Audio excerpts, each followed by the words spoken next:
Aujourd'hui, je réponds à la question de Laurent qui m'a envoyé son projet. Sa question est récurrente et il me semblait bon d'en faire un sujet de vidéo.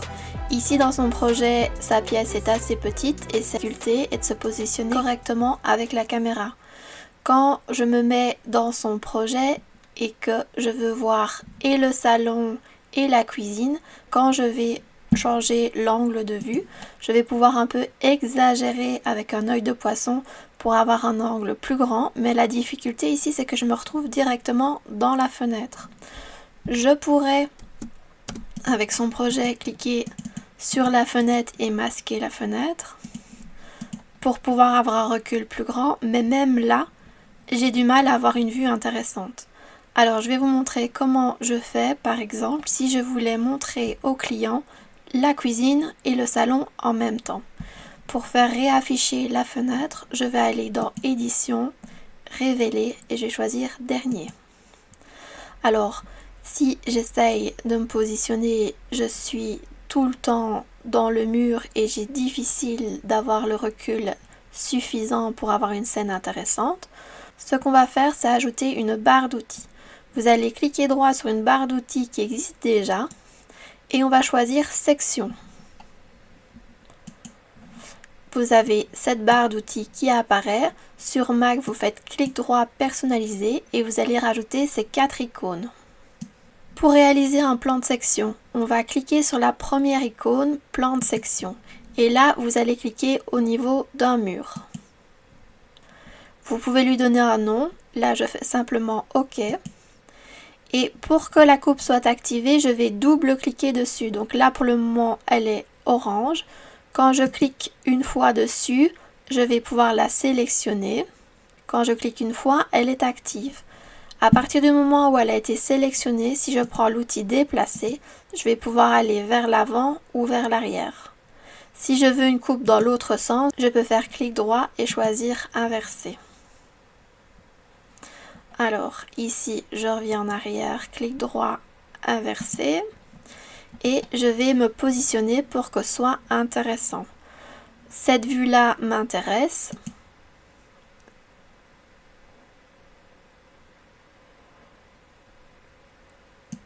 Voilà, et je vais désactiver l'affichage. Je vais cliquer sur la deuxième icône.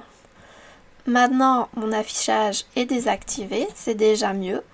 J'ai ces problématiques qu'à chaque fois qu'il touche un objet, il va le couper.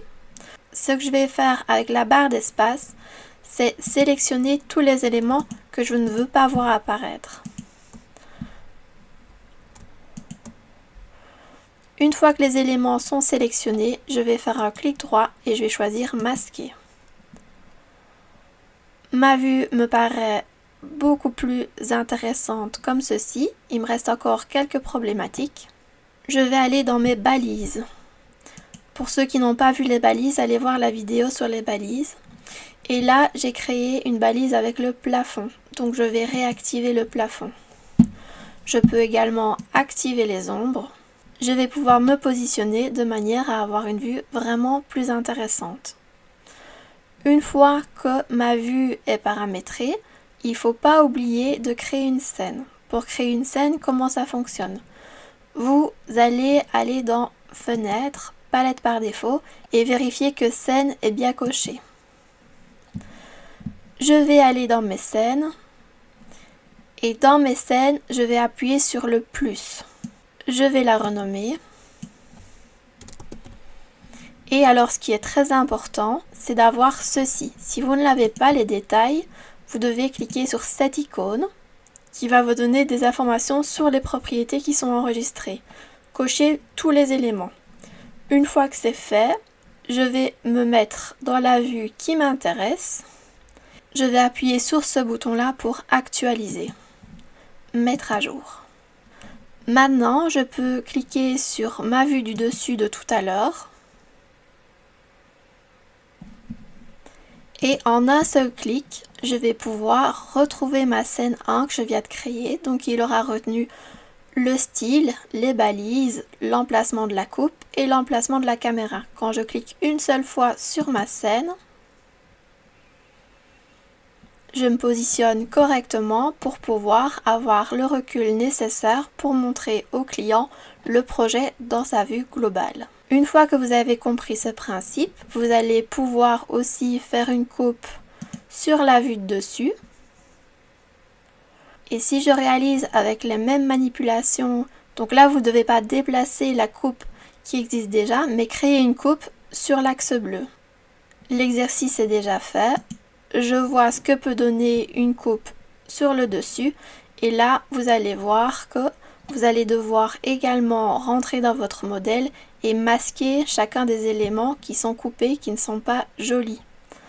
Je vous montre voilà le projet en 2D et je vous montre ce qu'on peut réaliser avec SketchUp une fois qu'on a un petit peu de pratique.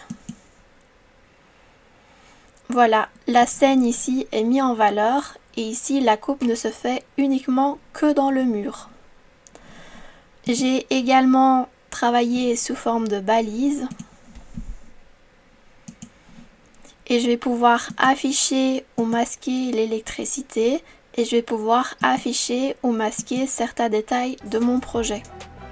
Voilà, tu as appris comment créer une scène avec un plan de section dans SketchUp pour améliorer tes présentations. Si toi aussi, comme Laurent, tu souhaites aller plus loin dans l'apprentissage de SketchUp, apprendre seul c'est bien, mais se sentir accompagné c'est encore mieux. Je te propose d'aller voir sur le site esketch.fr l'offre de formation.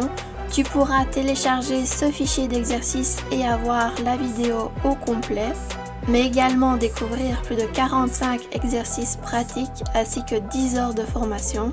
Je réalise 2 lives mensuels où je réponds à vos questions et tu as accès à une plateforme d'entraide directement sur le site. Si tu veux découvrir mes astuces SketchUp, je t'invite à venir découvrir mon site internet. N'oublie pas de liker et t'abonner à la chaîne YouTube pour être tenu au courant des nouvelles vidéos pour progresser ensemble sur SketchUp.